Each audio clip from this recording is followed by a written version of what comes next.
Suami penyanyi dangdut Inul Daratista, Adam Suseno, mengalami insiden pada Sabtu, 21 Juni 2025. Pembuluh darah besar di bagian kaki Adam sobek saat ia sedang membersihkan kolam ikan di rumahnya. Luka tersebut disebabkan oleh batu karang tajam yang mengenai kakinya.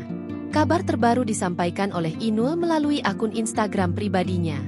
Ia mengabarkan bahwa Adam telah menjalani operasi.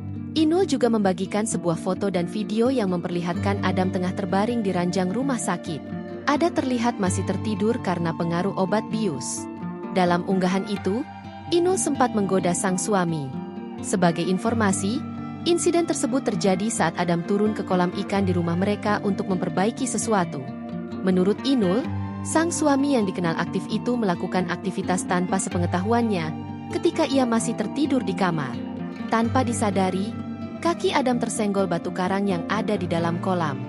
Luka akibat batu tersebut ternyata mengenai pembuluh darah besar, sehingga darah mengucur deras. Akibat kehilangan darah dalam jumlah besar, Adam sempat pingsan di ruang tamu. Inul yang masih setengah sadar langsung panik saat melihat kondisi suaminya. Adam kemudian segera dilarikan ke rumah sakit untuk mendapatkan penanganan medis. Download Tribun X sekarang, menghadirkan lokal menjadi Indonesia.